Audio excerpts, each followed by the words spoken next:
দিয়ে দিলাম কড়াইয়ের ভিতরে। দিয়ে এই যে দেখুন ভালো করে নেড়েচেড়ে সব উপকরণগুলো মিশিয়ে নেব। মিশিয়ে নিয়ে এভাবে নেড়েচেড়ে আর সবাইকে অনেক প্রীতি ও শুভেচ্ছা। আপনারা দেখতে পাচ্ছেন আজকে আমি পাট শাক নিয়ে বসে গেছি। বাজার থেকে এক আটি পাট শাক নিয়ে আনানো হয়েছে, তো সেটা এখন আমি বাছতেছি। আপনারা দেখতে পাচ্ছেন একটা একটা করে পাট শাকের সমস্ত পাতা ছাড়িয়ে নিচ্ছি। এই যে দেখুন, তো ডাল নিলে ভালো লাগে না। আজকে পাট শাক রান্নার রেসিপিটা আপনাদেরকে দেখাবো।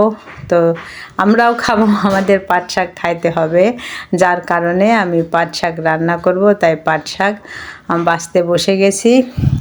সমস্ত ডালপালা বাদ দিয়ে শুধু পাতাগুলো নেব ছাড়িয়ে ছাড়িয়ে। এইভাবে দেখুন একটা একটা করে সব ভালো ভালো পাতাগুলো বেছে বেছে নিয়ে নেব। এই যে দেখুন এভাবে আপনারাও পাট শাক বেছে নেবেন। এই যে দেখুন, এই যে একটা একটা করে সব পাতা ছাড়িয়ে নিয়েছি, ডালগুলো সব বাদ। এবার একেবারে সরাসরি টিউবওয়েলে নিয়ে আসছি, বালতির ভিতরে জল দিয়ে তারপরে ভালো করে এভাবে নেড়ে চেড়ে ধুয়ে নিচ্ছি। কয়েকবার জল পাল্টিয়ে এভাবে সেকে সেকে ভালো করে ধুয়ে নেব। ভালো করে না ধুয়ে নিতে পারলে শাক যত ভালো রান্না হোক খেতে ভালো লাগবে না, তাই শাক ধোয়াটা অবশ্যই জরুরি। আর জল ঝরানোর জন্য এই যে দেখুন এরকম করে ঝুড়িতে করে শাকটা বালতির উপরে রেখে দিয়েছি। জলটা ঝরে যাবে, জলটা ঝরে গেলে কুচিয়ে নিতে সুবিধা হবে এবং রান্নাও অনেক ভালো হবে। এই যে দেখুন জল ঝরে গেছে, তারপরে শাকগুলো কুচিয়ে নিয়েছি। এই যে দেখুন যতদূর পারা যায় শাকটা একটু কুচিয়ে নিতে হবে। তারপরে চুলার উপরে কড়াই বসিয়ে দিয়েছি। তো কড়াইয়ে তেল দেওয়া লাগবে না, শুধু কড়াইয়ের উপরেই শাকটা দিয়ে দিলেই হবে। এভাবে রান্না করলে শাকটা খুব সুস্বাদু হবে। তো এবারে লবণ আর কাঁচামরিচ দিয়ে দিতে হবে। যে যেমন লবণ মরিচ খেতে পছন্দ করেন সেভাবেই দেবেন। অনেকে আছেন খুব চড়া লবণ ঝাল পছন্দ করেন, তারা একটু বেশি দেবেন, আর যারা একটু কম খেতে পছন্দ করেন তারা একটু কম দিবেন। এভাবে দিয়ে নিয়ে ভালো করে নেড়ে চেড়ে নেবেন, যাতে লবণটা ভালো করে সব সমস্ত শাকের ভিতরে মিশে যায় আর কি। তারপরে ঢেকে দিতে হবে। এই যে দেখুন ঢেকে দিলে জল উঠে যাবে, সেই জলেই সিদ্ধটা হয়ে যাবে আর কি। বাড়তি জল দিলে শাকটা ঘোটা হয়ে যাবে, খেতে টেস্টি হবে না। এভাবে রান্না করলে শাকটা ঝরঝরে হয়। তারপরে একটা পেঁয়াজ কুচিয়ে নিয়ে দিয়ে দিলাম শাকের ভিতরে। পেঁয়াজটা কখনোই ভেজে দিবেন না, তাহলে সুস্বাদু হবে না। এভাবে কাঁচা পেঁয়াজটা দেবেন। আপনারা ভাবছেন কাঁচা পেঁয়াজ দিলে হয়তো স্বাদ হবে না, না, আপনারা অবশ্যই এইভাবে কাঁচা পেঁয়াজ দেবেন। দিয়ে রান্না করে দেখবেন যে কত সুস্বাদু হয়। তো পেঁয়াজটা ভালো করে নেড়ে চেড়ে মিশিয়ে নিচ্ছি শাকের ভিতরে। দেখুন ভালো করে নেড়ে চেড়ে মিশিয়ে নেব। মিশিয়ে নেওয়ার পরে এবারে দেব একটু হলুদ। হলুদটা অপশনাল, না দিলেও সমস্যা নেই, তবে একটু দিলেই ভালো হয়। তো সামান্য একটু হলুদ দিয়ে নিলাম, নিয়ে ভালো করে নেড়ে চেড়ে মিশিয়ে নিলাম। মিশিয়ে নেওয়ার পরে এবারে আরেকটু ঢেকে দিতে হবে আর কি, শাকটা আরেকটু সিদ্ধ হবে। তো আমরা ঢেকে দিয়ে অপেক্ষা করছি। তারপরে এই যে দেখুন হয়ে আসছে।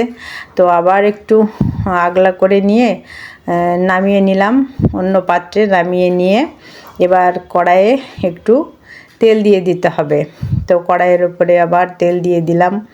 তারপরে দিয়ে দিলাম শুকনো মরিচ ফোড়ন বলে আর কি। কড়াইয়ের মধ্যে যখন তেল দিয়েছি তেলটা একটু গরম হবে, তারপরে শুকনো মরিচটা দিয়ে দিতে হবে। দিয়ে ভালো করে একটু ভাজা ভাজা করে নিতে হবে, তাহলে শাকটা অনেকটাই সুস্বাদু হবে।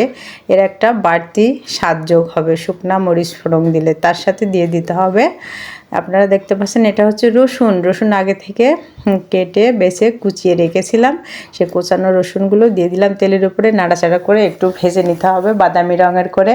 তো আপনারা দেখতে পাচ্ছেন যে ফেনা উঠে গেছে, আমি দিয়েছি সরিষার তেল, এই জন্য একটু ফেনা হচ্ছে। তো আপনারা চাইলে যে কোনো তেল দিতে পারেন, খাবার তেল, যে তেলটা আপনারা পছন্দ করেন সেই তেলটা দিয়েই রান্না করবেন। তো আমার একটু সরিষার তেল ভালো লাগে, তাই সরিষার তেল দিয়ে রান্না করছি। তো এই যে দেখুন আমাদের বাদামি রঙের হয়ে গেছে। তারপরে শাকগুলো আবার দিয়ে দিলাম কড়াইয়ের ভিতরে। দিয়ে এই যে দেখুন ভালো করে নেড়ে চেড়ে সব উপকরণগুলো মিশিয়ে নেব। মিশিয়ে নিয়ে এভাবে নেড়ে চেড়ে আর 3-4 মিনিট রান্না করব, মানে ভাজা ভাজা করে নিব আর কি। তো আগে তো সিদ্ধ হয়ে গেছে।